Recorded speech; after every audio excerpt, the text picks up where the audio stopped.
Vivemos em dias onde as fronteiras da moralidade foram fragmentadas. O que antes causava espanto, hoje é normalizado pela sociedade e, de forma alarmante, tem batido às portas e adentrado os templos. É a crise da atualidade religiosa. O maior perigo não é o pecado do mundo, mas o pecado que se assenta nos bancos das igrejas, que sobe aos púlpitos, que segura uma Bíblia, que participa dos cultos, que integra ministérios, mas vive em deliberada rebeldia contra o Criador. A aparência de piedade tem servido de escudo para a perversão moral. É a maquiagem religiosa. Assustadoramente, a promiscuidade sexual e moral da sociedade atual tem atingido em cheio as igrejas, como se tem noticiado reiteradamente em todo tipo de imprensa. A crescente existência de relacionamento sexual entre pastores e ovelhas, pais e filhos, avós e netos, tios e sobrinhos, sogros e sogras, conoras e genros, pedofilia, homossexualismo, adultério.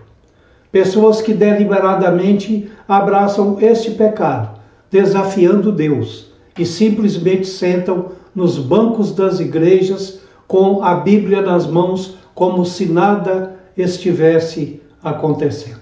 O castigo será pesado, principalmente para aqueles que procuram arrastar para seu podre mundo de pecados pessoas inocentes, como aqueles e aquelas que tentam seduzir pastores, pastoras, obreiros, obreiras, na tentativa de arrastá-los para o adultério. Preciso fazer um alerta. Deus não se deixa escarnecer. O silêncio divino temporário não é sinal de aprovação. É espaço para arrependimento, que, se rejeitado, culminará em um juízo severo.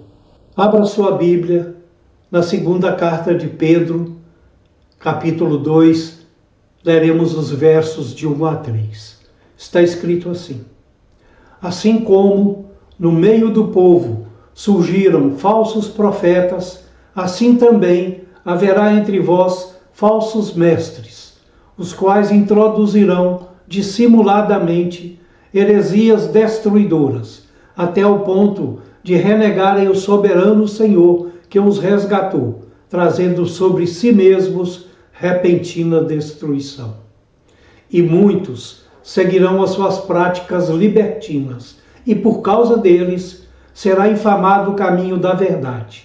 Também, movidos por avareza, farão comércio de vós, com palavras fictícias. Para eles, o juízo lavrado a longo tempo não tarda, e a sua destruição não dorme. O tema de nossa reflexão de hoje é a ilusão da religiosidade diante do justo juízo de Deus. Caminho para o inferno, parte 1. Temos vivenciado uma crescente e incessante profanação do sagrado e inversão de valores com a infiltração da promiscuidade e das distorções sexuais e morais nos ambientes que deveriam ser santificados, quais sejam a família e a igreja. As notícias contemporâneas revelam uma quebra assustadora de limites, abusos e relacionamentos ilícitos que violam a santidade do lar, incesto entre pais, filhos, avós e parentes, e a santidade do ministério, escândalos envolvendo a liderança e liderados. O texto de 1 Coríntios 6 deixa claro que os injustos não herdarão o reino de Deus. O erro grave da atualidade é o chamado pecado de alta mão, aquele que é praticado de forma consciente, planejada e sem nenhum sinal de contrição ou temor é vivenciado. É um desafio deliberado a Deus. É a Bíblia na mão e o pecado no coração. Não falo daqueles que são do mundo, pois do mundo são. Falo daqueles que se assentam no banco da igreja com uma postura de adoração externa, enquanto interiormente se abraça a prática do homossexualismo, do adultério ou de qualquer outra relação ilícita aos olhos da palavra.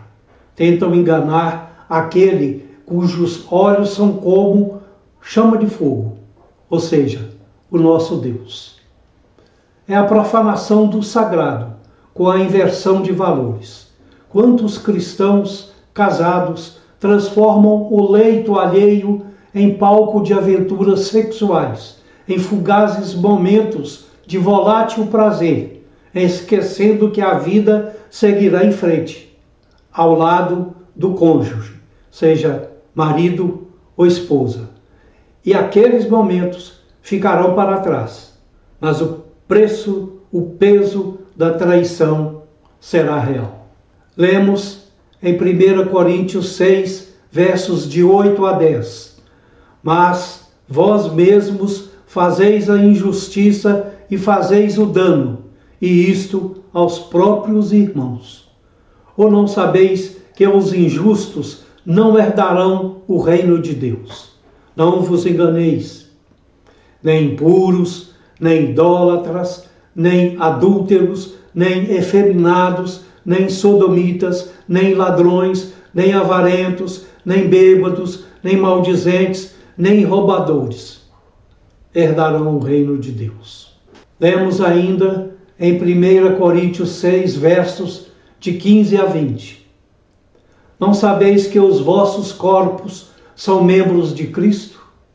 E eu, porventura, tomaria os membros de Cristo e os faria membros de meretriz? Absolutamente não.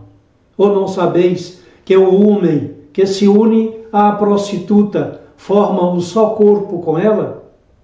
Porque, como se diz, serão os dois uma só carne. Mas aquele que se une ao Senhor é um espírito com ele. Fugir da impureza. Qualquer outro pecado que uma pessoa cometer é fora do corpo. Mas aquele que pratica a imoralidade peca contra o próprio corpo.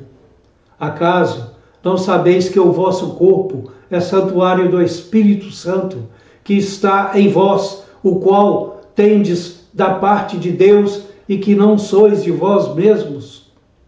Porque fostes comprados por preço. Agora, pois, glorificai a Deus no vosso corpo. O preço aqui referido foi a vida de Cristo.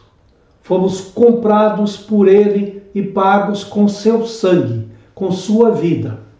Outro aspecto que precisa ser abordado diz respeito à gravidade de não apenas pecar, mas atuar como agente de corrupção da fé alheia. É preciso ter muito cuidado com o espírito de sedução que opera nos bastidores das comunidades de fé. Pessoas que, movidas por interesses carnais ou deliberadamente inspiradas a destruir ministérios, quais sejam mensageiros de Satanás, tentam seduzir pastores, obreiros e líderes, armando laços para o adultério e a ruína espiritual. É a cilada da sedução. Ai dos que causam escândalo. Jesus foi categórico em Mateus 18:7, ao dizer: ai do mundo por causa dos escândalos, porque é inevitável que venham escândalos, mas ai do homem pelo qual o escândalo vem. Corromper o próximo é gravíssimo. Aqueles que usam de astúcia para arrastar os inocentes, os fracos na fé ou a liderança para o mundo podre do pecado, acumulam para si uma medida ainda maior da ira divina. O erro de corromper o outro é tratado nas Escrituras com extrema severidade.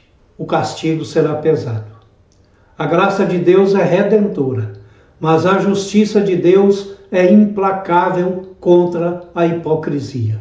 O Novo Testamento, especialmente as cartas de Judas e 2 Pedro, lembra que Deus não poupou anjos, não poupou o mundo antigo e não poupará aqueles que transformam a graça em libertinagem.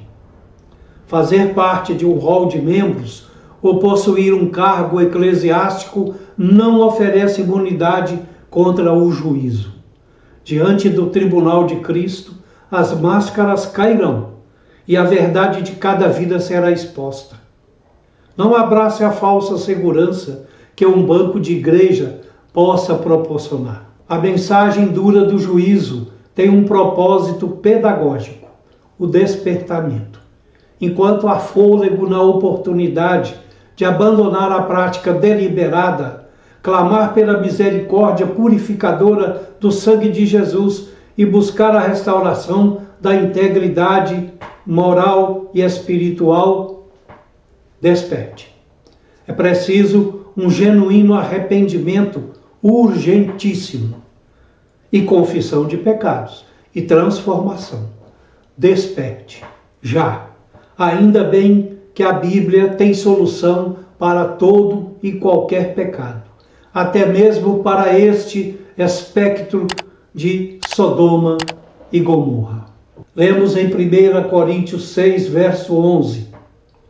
Tais fostes alguns de vós, aqui se referindo a estes pecadores, mas a vós vos lavastes, mas fostes santificados, mas fostes justificados em o nome do Senhor Jesus Cristo e no Espírito do nosso Deus.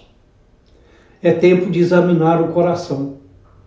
A igreja não pode se amoldar ao sistema corrompido deste século. A escolha está diante de nós. Continuar na dissimulação, aguardando o peso do castigo, ou rasgar o coração em verdadeiro arrependimento, abandonando o erro para viver em novidade de vida. Devemos clamar por santidade, por libertação dos laços de sedução e pelo restabelecimento do temor de Deus no meio do seu povo. Deus seja louvado. A Ele toda a honra e toda a glória.